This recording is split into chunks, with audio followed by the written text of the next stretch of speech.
Ассаламу алейкум, кутмандуу агушуга кешиңиздер менен ардактуу айымдар жана мырзалар, сүйүктүү биздин көрөрмандар. Кайрадан сиздердин назарыңыздарда Баткен телеканалында Бат шоу программасы старт алды. Барыңыздарга кутмандуу кеч каалайбыз. Жана ошондой эле ушундай бир канча тынуудан кийин биз кайрадан көгүлтүр экранда.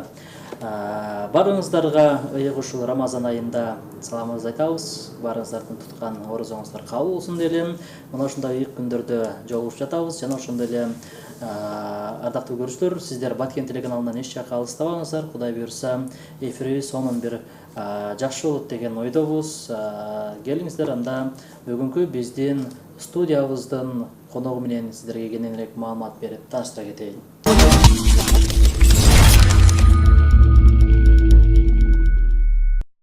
Бүгүн бизде конокто ардактуу көрүүчүлөр, өзүңүздөр билгендей эле Баткен жергесинин тургуну Милан Садыкчан уулу бүгүн бизде конокто.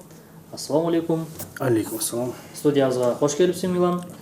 Ушул ыйык Рамазан айында көрүп жатканыбызга кубанычтабыз. Маанайлар кандай? Жакшы, Кудайга шүгүр, өзүңүздөр. Жакшы.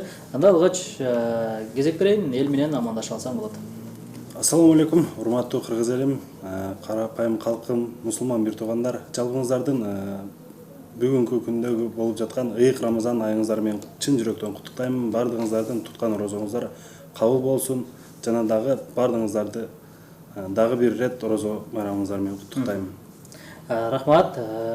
Мына ушундай жалпы орозо кармагандарды куттуктайбыз биз дагы. Анда биз болсо эфирибизди баштадык. Милан, эфирибиз мен кыскача тааныштыра кетейин эфирибиздин жүрүшүнө.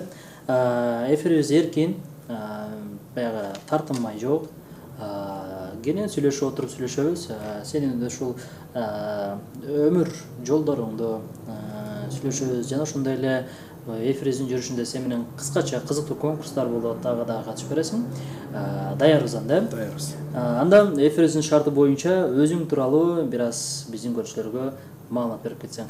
Мен 1994-жылы Баткен шаарында төрөлгөм. Андан кийин ошол Владимир Ильич Ленин атындагы орто мектепти 9-класска чейин аяктап, андан кийин Ошто юридикалык коллежде окудум. Ошол окуп жүргөндөн эле тартып ооруп, ошентип кыйналып жүрүп, акырында ошол Индия мамлекетине барып лечение алып келдим. Буну бардыгыңыздар билесиздер. Ошол лечениеден кийин бүгүн Кудайга шүгүр жакшымын. Демек 24 жаштасың, 25 жаштамын. 25 жашты ушинтип эле өткөрүп койдуң, тез эле. Сен айтуң боюнча. Ошондой оорулар менен күрөшүп, арасында иштеп, ойноп, ушундай күндөр өттү. Демек айтып калдың, ооруп калдың. Ошондо студент кезиңден баштап ооруп калдыңбы же ага чейин ооруп жүрдүң беле? Ошол студенттик күндөрдү, студенттик кезде жаңы кадамымды таштап аттаганда, ошол Ошто окуп жүргөнүмдө агай айтты: "Сен бала бир аз оорутат окшойсуң, не то". Өзүң барып текшерip дегенен анан ошондо Ошко барып текшерилгем. Ошто текшерилип, ошондон анан дальше Бишкекке барып, ошолор менен лечение алып жүрүп, кийин анан ушул боор оорусуга чалдыктым. Биринчи башталганда авариядан кийин травма алып, бел оорулары менен башталып, кийин анан ушул гепатит менен күрөшүп, ошону менен эле өмүр өтүп, аралашып, күрөшүп, жеңдик. Бул тууралуу ананыраак дагы сүйлөшөбүз, Милан. Ага чейин азыр бир аз жакшы бир маанай менен баштайлы эфирибизди. Ошондуктан кел өзүңдүн ушул кесибиң боюнча айтып кетсең, кайсы кесиптин ээси болдуң? Окуумду аяктайлган жокмун. Кайсы кесипке тапшырдың эле? Юридикалык коллежге тапшыргам. Аяктабай эле, андан кийин камера тартып, оператор болуп иштедим. Оператор болуп Баткен тойдо иштедим. Андан кийин өзүм жекече той тартып, роликтерди тартып иштеп жүрдүк. Ошол бир эле кесибим бар, операторский эле. Демек, бул оператордукту өзүң каалооң менен үйрөнүп кеттиң, Өзүм каалоом. Андан сырткары дагы ошол өзүң тарткан тойлорду монтаждап бересиң. Жакшы. Үй бүлөдө канча бир туугансың? 4 бир туугандын эң чоңумун, менден кийин карындашым, андан кийин дагы бир карындашым бар. Эң кичүүсү ул. Демек, улуусуз экенсиң. Жакшы. Деп коет дагы. Жакшы. Анан сенден кийинки мына карындаштарың, анан жана ийниң бар. Булар азыркы учурда студент, анан үй бүлөлүүлөр бар. Жакшы. Анан ушул эми баягы өзүң айткандай тойлордо ушу элге кызмат кылып жүрдүң. Баягы мен азыр мага ой келип атат, ошол убакта эми азыркы тойлордо өзүң билесиң, баягы машиненин артында туруп алып той тартып, баягы кортеждер тартып жүргөндө ысык суукта тартып жүрдүңөр дегендей. Ошондо дагы бир аз ден соолугуңа суук өтүп кетпедиби? Ушундай ойлор болуп атабы? Ошону ойлор болуп атабы эмес, ойлорум бар. Себеби машиненин аркасы суук, анан еще баягы машинеден чыккан түтүн дагы зыян келтирет. Бул барганда эле боорго зыян берет экен да. Түтүндөр өзү бардыгы эле зыян. Жакшы. Анан айтсаң эми ушул оору тууралуу сүйлөшүп калчу. Мындай илдет кайдан пайда болду экен? Ушу деги эле бул орун алуу үчүн эмне кылуу керек экен? Мындай илдет бул вирусту больницадан жугузгандар көп, стоматология, тиш доктурдан, анан төрөттөн көп жугуп атат дейт. Бул оорунун алдын алуу үчүн азыр эмдөөлөр бар, жаш балдарга эмдеп атат вируска каршы. Ошолорду алыш керек. Анан тамакты туура тандап жеш керек. Тамакты туура тандап жеп, ачууну, пияз, сабыз, чеснок ошого окшогон нерселерди тамакка көп аралаштырып жеп турушубуз керек. Анткени баягы ачык болгон жерде вирус барбайт. Демек, мөмө жемиштер көбүрөөк жеш керек. Мөмө жемишти, ачууну көбүрөөк жеш керек. Демек, ошол айткан мөмө жемиштерде витаминдер дагы көп. Ден соолукка боорду дагы, мындай организмди дагы тазалай турган витаминдер көп. Жакшы, анан ушул Кыргызстанга ушул дарыланып келгенде, ушул баягы абалың кандай болуп калды азыркы тапта? Анан баягы жаңы келгенде бир аз Индия менен Кыргызстандын ортосунда аба алмашып, мындай неме болбодуңбу? Ылгаган жоксуңбу? Мен келгенде, жаңы келгенде ылгабадым. Ылгабай жакшы эле жүрдүм, бирок андан кийин Индияга барганда ошол Индиянын абасынан ылгап, бир аз баягындай аллергический оорулар менен ооруп калдым. Азырга чейин ооруп келатат, мына көздөр дагы кызарып. Баары бир бул боорду алмаштыргандан кийин мен мисалы жакшымын деп айтуу кыйын, бирок Кудайга шүгүр, элге аралашып жакшы жүрөбүз. Өтө мындай толукталып кетти, же болбосо мен кадимкидей жакшымын деп айтууга бир аз кыйыныраак. Андан баягы Индиянын ушу дарыгерлерин Кыргызстандагы дарыгерлерге караганда өзгөчөлүгү бар экен. Эмнеси менен өзгөчөлүгү бар экен болсо? Индия менен өзгөчөлүктөр деле жок. Балким ушу сен караткан медсестралардан бир өзгөчөлүктөр көрүп калдыңбы? Негизинен жөнөкөйлүк сапаттары. Эң биринчи адамга ошол жөнөкөйлүк экен. Мисалы биз барсак дагы, же болбосо бир көчөдө бир бомж барса дагы, директордун эшигиге дагы кирип, кадимкидей эле мындай сүйлөшө бересиң. Ошолор менен отуруп чай ичип, оорулар боюнча дагы сүйлөшүп кете бересиң. Анан мен врачмын, мен мындай билет элем дебейт алар. Бардыгын эле бирдей кабыл алып, ооруларга ушундай жакшы мамиле кылып турат. Билбейм, бизде бир аз. Бул жакта кайрылганда кандай мамиле кылды эле? Кичине корсураак мамиле кылчу эле. Азыр эми жакшы, Кудайга шүгүр. Бар жок жакшы, бардыгы эле жакшы. Врачтардын салымын баягындай теңдештиргенде эки жактыкы бирдей эле. Мисалы биз Индияга барсак, индиялыктар Кыргызстанда дагы күчтүү врачтар көп дейт. Алар бизге суктанып, биз аларга ушундай да алмашып турат. Болгону бир аз техникалык тарафты жетишпейт бизге. Техникалык. Демек азыр карап көрсөк, чын эле Кыргызстанда дал ушул боор оорусу менен ооругандар көп. Бирок баягы буга чейин сөз болуп жатат соц тармактарда. Ошол аппаратты Кыргызстанга алып келсе, бир жакшы болот эле, баягы каражат дагы анчалык көп кетпейт эле деп. Азыркы тапта ушул Индияга барып дарыланып келүү үчүн канча каражат кетет экен? Азыркы тапта ооруга жараша каражатын кетет.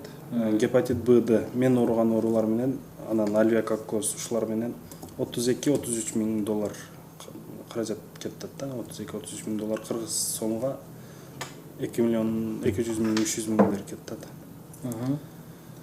Жакшы, анда биз болсо азыр бир аз эми маанайларды көтөрөлү дагы, ардактуу көрүүчүлөр. Милан менен бир конкурс ойнойн деп турам, Милан. Азыр бул жакта наушник бар. Наушникти кулагыңа кийесиң. Мен музыка коем, наушниктен музыка чыгып турат. Анан бир канча сөздөрдү айтам бул жактан. Сен болсо менин оозумдун кыймылына карап эмне деп сүйлөп аткандарымды айтып беришиң керек. Оюңа эмне келди, ошону айтып беришиң керек. Укпай айтам, унчукпай турмай жок. Жооп берип турушуң керек. Түшүнүктүүбү? Анда кулакка кийебиз. Кулакка кийген болсо, азыр мен бул жактан бир музыка коюп берейин. Бийлегенче дагы отура берсең болот. Даярбызбы?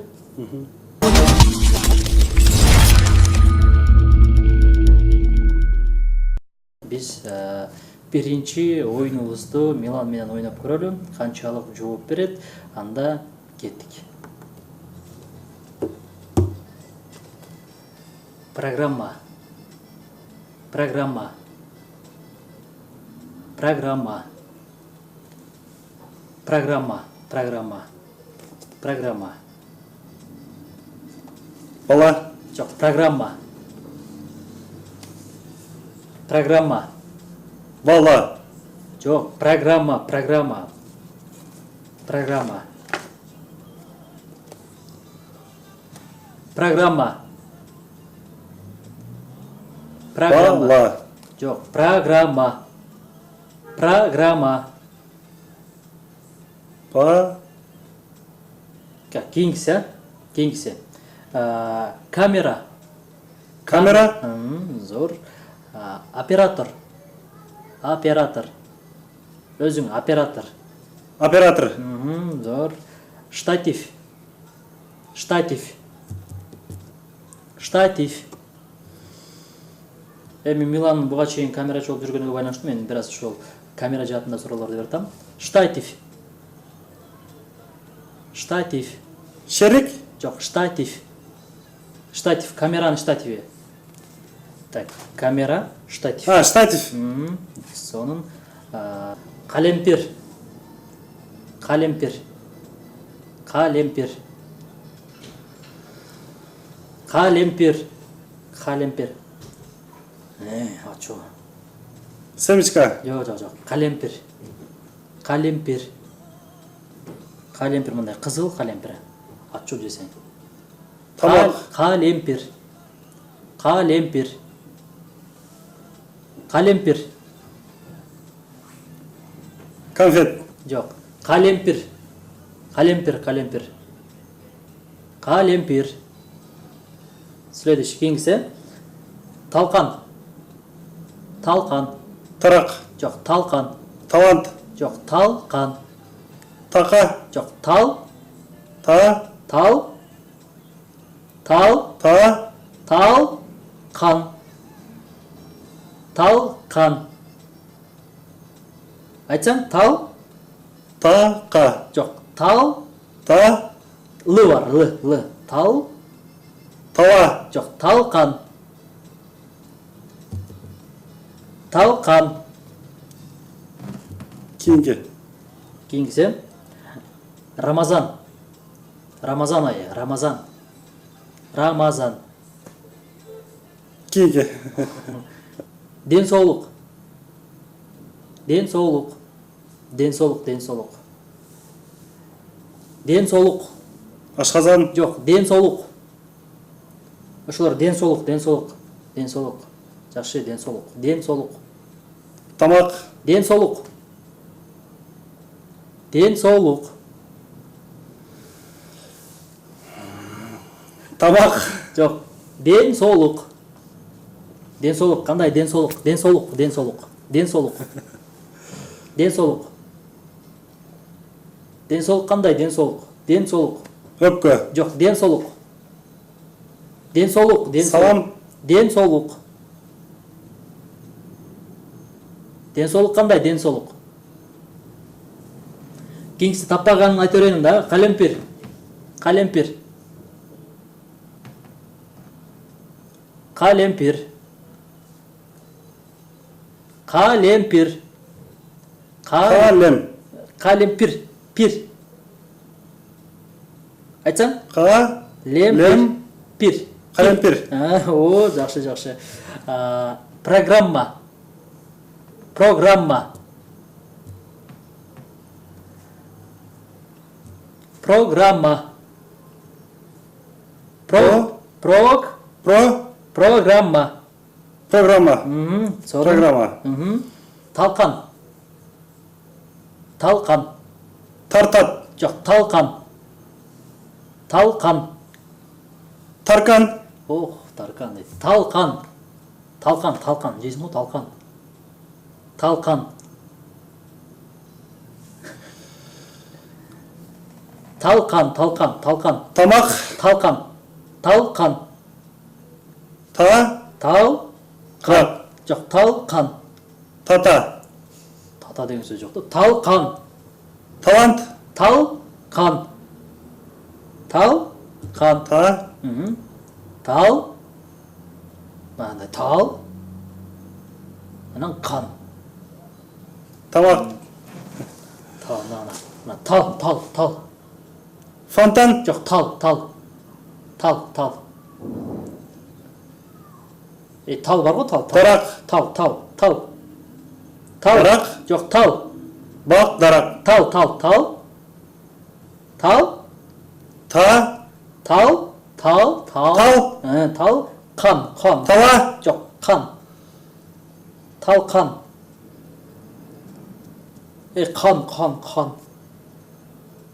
Қан. Талқан.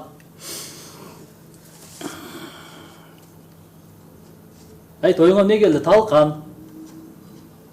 Таракан. Тал. Қан. Мына қызарып кетті. Қан.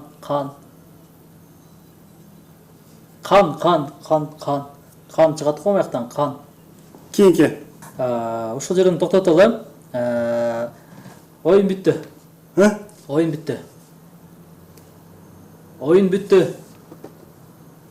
бүтті. Көмүскө.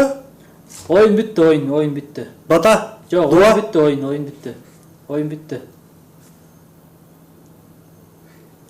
ойын бүтті. Ойын бүтті, ал, чеч. Тоқта. Ойын бүтті. Наушникті бер. Оғылды ба? Жоқ. Анан неге наушник бердесің? Ойын бүтті. Көреле. Ойын бүтті ден. Бұл жақта қалемпір деген сөзі таптың араңа. Анан талқан дегенді табадым. Мен саған жақшылап түсіндірдім ғой. Тал, анан қан деп мына қолды көрсетіп қойды ба? Талқан. Мына ушундай. Бул болсо, ардактуу көрүүчүлөр, болгону эми Милан экөөбүз бир аз жакшы бир сиздер үчүн көңүлүңүздөрү көтөрөлү деген маанайда кылдык. Кудай буйрса алда да кийинки конкурстарыбыз бар. Сиз болсо Баткен телеканалында Бат шоу программасын көрүп жаткан учурыңыздар.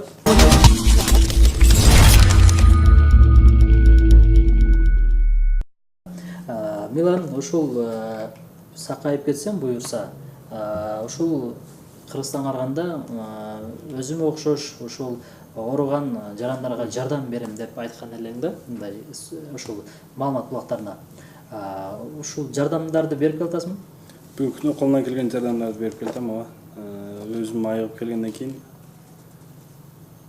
Бужумдан, Баткен областынын Баткен районунун Бужум айылынан биздин бир тууганыбыз бар, Кожомбай дегенди алып бардым. Андан кийин өзүмдүн жубайым, өзүмдүн аялым Нарын областынын тургуну, Ат Баш районунун тургуну Айдана дегенди алып барып келип, алар дагы жакшы болгондон кийин анан үйлөнүп алдым. Демек куттуктай берсек болот экен да? Бушпоңор бек болсун. Рахмат. Демек Айдана менен азыркы учурда бирге түтүн булат турган учурга. Буюрса иншалла. Айдананын ден соолугу кандай? Кудайга шүгүр жакшы. Алхамдулилла жакшы. Демек экөөңөрдүн ооруңар бир эле болгон, окшошпу? Мен гепатит Б, Д болсом, ал альвеококкоз оорусу менен, боордун курт оорусу менен ооруду. Аны дагы бирок пересылка жолу менен лечение кылып айыктырып келдик. Азыркы учурда үйдө жакшы. Жакшы. Ушул Индияга барганда буга чейин көрүп атабыз, баягы кээ бир ортомчуларга акчасын алдырып коюп, буга чейин мына өзүңөр барганда деле ушул дагы бир кыргызстандык кыз баягы башка ооруканада жатып алданып, ушундай убактын кетирип айтып калдыңар. Ошондой ортомчулар баягы көп болсо керек менимче. Мурда ошондой көп эле, азыр дагы эле көп. Мисалы, бул индиялыктар кичине баягындай бизге окшош эмес, башкача калып келет. Ушундай кара куу келет. келет, куураак келет дагы анан алданып каласың тез эле. Көптөр айтат, мен $10,000 алдырдым дейт, бирөө $6,000 жөн эле коротуп койдум дейт, алып койдулар дейт. Анан мен жүргөндө ошол Мээргүл деген кызды көрдүк, Мээргүлдү билдик, жөн эле лечение кылып, операцияны бул күнгө деп жылдырган. Андан кийин ошол алданып алданбайык, бизди өзүң алып барып кел деп, анан ошол 2 адамды алып барып келдим. Ошондо мен Индияда жүргөндө баягындай закон кабыл алдылар. Через Кыргызстан аркылуу төлөнө турган болду акчалары. Банктан эле больницага которо турган болду. Азыр эми бир эле больница болуп туруп, ошол мен барган больница, Фортис деген клиника болуп туруп, ошондой закон кабыл алып турлар. Калгандары да кабыл алат деген, бирок бүгүнкү күндө андай эмес экен. Ошол эле клиника через Кыргызстан же болбосо через карточка аркылуу алат экен. Бул кылганын себеби эми баягы ортодо ошол переводчиктер алдап койбосун же болбосо башка адамдар алдап койбосун деген мааниде ошол Кыргызстандан анан карточка аркылуу төлөй турган кылып койдулар. Буга чейин мен угуп калдым, билип калдым, ошол чет жактагы мисалы Кыргызстандан баргандар, мисалы чет жактан баягы котормочу жалдаса, балким алдап коюу, алдагы башка сөздү которуп бере бизге деп, ушул Кыргызстандан атайын котормочу алып баргандар болот экен, Силерде ким болгон ушунда? Кыргызстандан котормочу алып баргандар болот, бирок эми өздөрүнүкүнөн кылганбыз биз. Мен барганда ошол Индиянын өзүнөн Рупендр деген бала перевод кылып берип турган. Больницанын өзүнүн переводчугу эле ошону жалдап эле ошол перевод кылып берип турду бардык сөздөрдү. Кыргызстандан апаргандар деле бар, бирок Кыргызстандан апарсаң дагы, башка жактан апарсаң дагы, мисалы ошол эле переводчиктин атыга неме болот да, жазылып, ошол эле переводчиктин немесиге түшө берет. Шотуга түшө берет. Жөн эле алып барганың чыгаша болуп калат. По-любому бир адам аркасынан жазат. Каттайт. Эми ушул ооруда баягы донор табыш өзгөчө бир проблема болчу да. Мына сага өзүңдүн карындашың донор болуп берди. Абалы кандай азыр? Бүгүнкү күндө абалы Кудайга шүгүр жакшы. Бул оору боюнча эми толукталыш кыйын, толукталып кете элек. Эми буюрса толукталып кетет деген үмүттөбүз. 6 ай деп мындай эле айтып койт экен, себеби барганда донорлордун көңүлүн калтырбаш үчүн, донорлорго катуу тийбеш үчүн 6 айда толукталат, 6 айдан кийин бемалал жүрө берсеңер болот. 1 жылдан кийин турмушка чыгарсаң жакшы болот деп айткан. Ошол мен келгениме 6 ай болду. Мына карындашым үйдө жүрөт, жакшы. Кадимкидей эле биз сыяктуу эле, бирок ойлонгон жерим эле ошол боору толукталбай калды окшойт. Дагы бир аз бар деп кармап отурабыз. Мына ушундай оор күндөрдө сен жаныңда кимдер болду? Оор күндөрдө менин жанымда досторум болду. Анан ошол элге алып чыгып, элге көрсөтүүдө эң биринчи Баткен областтык мамлекеттик телерадио компаниясы, сиздердин жамаатыңыздар барган. Эң биринчи ушул компания баш болуп директор жөнөтүп, директордун немесинен, директордун айтуусу менен ошол Баткен областтык мамлекеттик телерадио компаниясындагы иштеген менин коллективдерим, мурда иштеп кеткен коллективдерим, Максуда Кудайбердиева, Максат Акылбеков дегендер бардыгы барып кабар алып, ошол жерден эле анан элге чыгарайык, бир чыгарып көрөйүк, кандай болот деп отуруп, анан ошол жерде кеңешилип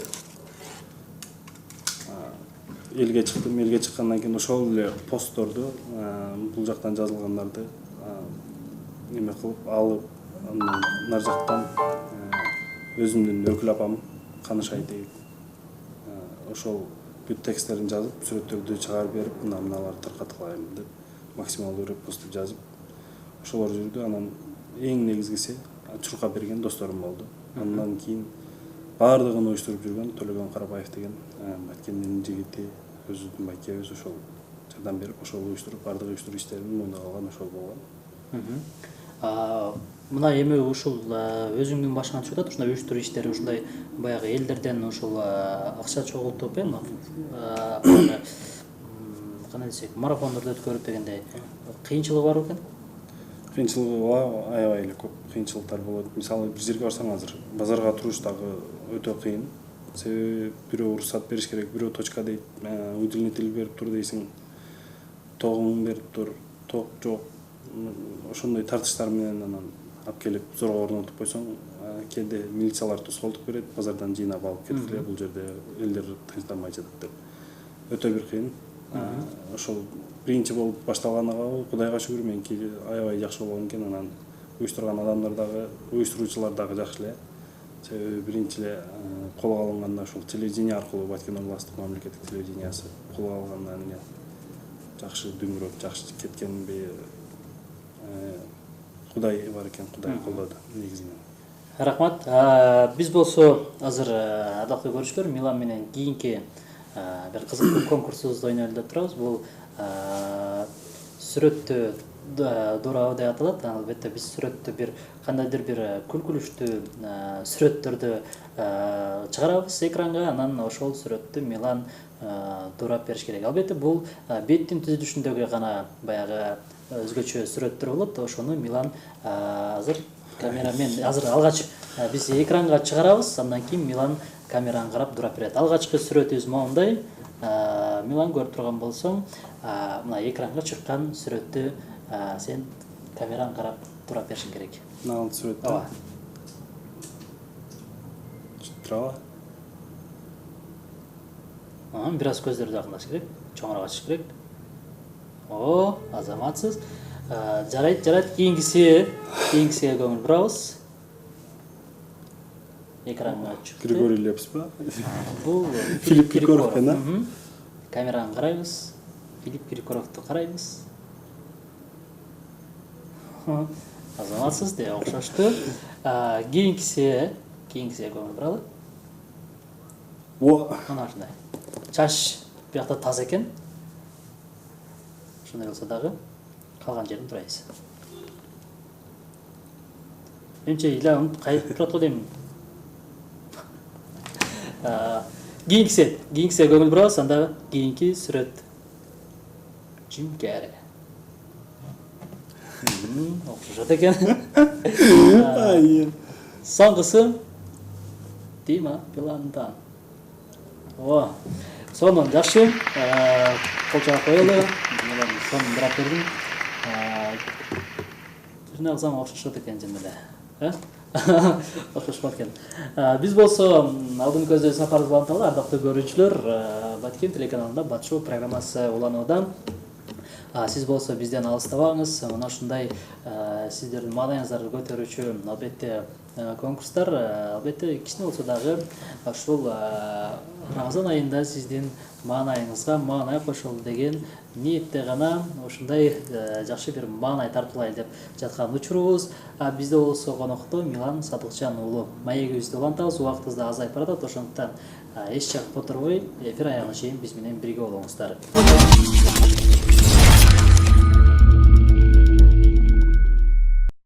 Милан, ушул эми алдыда кандай пландарың бар? Буюрса, үйлөнүп да калдык эми.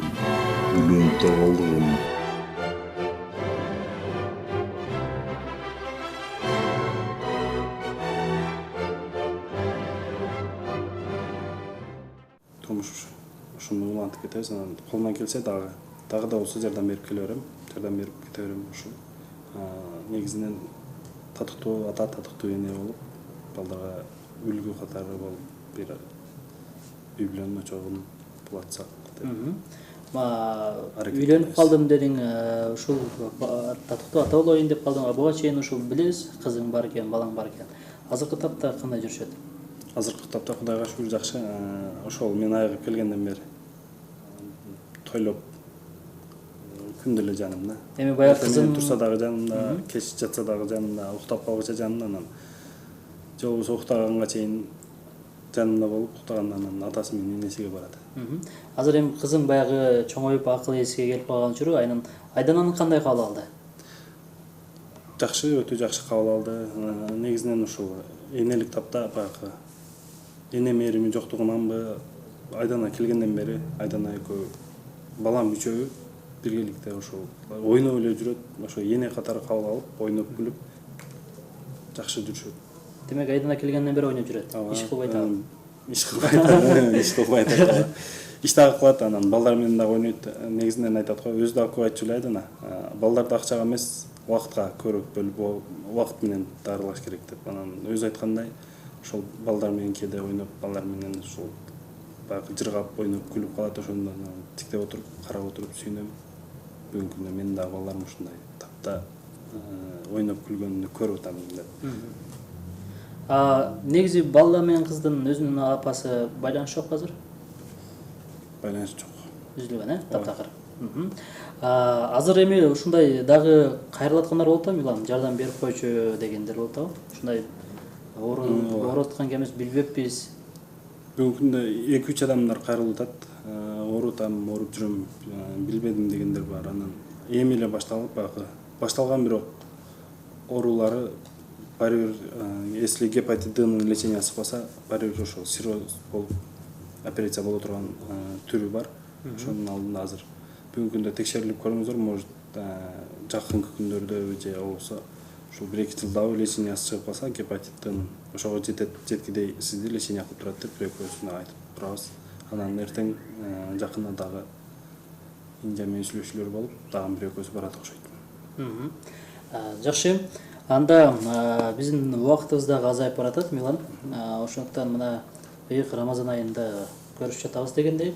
Анда эфирдин соңунда сага эркин микрофон берейин, ошол жалпы биздин көрүүчүлөрдү куттуктап же болбосо айта турган сөзүң болсо айта алсаң болот. Урматтуу кыргыз элим, урматтуу Баткен шаарынын, Баткен областынын, жалпы эле ушул көгүлтүр экранды көрүп отурган бардык мусулман бир туугандар, кыргыз элим, сиздердин кирип келген же болбосо бүгүнкү күндө болуп жаткан орозо майрамыңыздар менен чын жүрөгүмдөн куттуктаймын. Туткан орозоңуздар кабыл болсун, окуган таравих намаздарыңыздар кабыл болсун. Алла таала бүгүнкү күндө эмнени тилеген болсоңуздар, ошол тилектериңиздерди кабыл кылып, эң негизгиси элибизге ыйман, андан кийин ден соолук, ырыскы берсин. Бардыгыңыздарга үй бүлөлүк бакыт каалайм. Ден соолук болсун, ыйман, ынтымак, ырыскы башыбыздан кетпесин. Ошол. Чоң рахмат. Убактыңды бөлүп, эфирге келип, жакшы маек куруп, кызыктуу конкурстарда мыкты аткарып бердиң.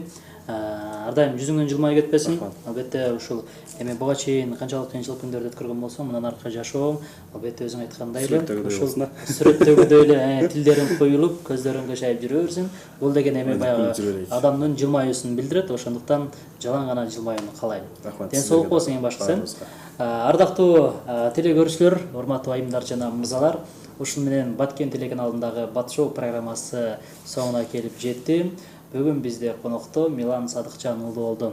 Келерки жумада көрүшөбүз. Эгерде дал ушул биз айта кетчү нерсе, маданият кызматкерлери же болбосо биздин ушул таланттуу инсандар дагы эгерде биздин эфирге катышууну кааласаңыз, анда биздин телефондорго кайрылып койсоңуз болот. Албетте 50806 номерибизге кайрылып, өзүңүз тууралуу бизге маалымат берсеңиз, балким биздин кийинки эфирибиздин коногу сиз болуп калышыңыз мүмкүн. Анда мен сиздер менен коштошом. Аты жөнүм Расул Акматов болду. Кайрадан көрүшкөнчө амандыкта жолугушалы.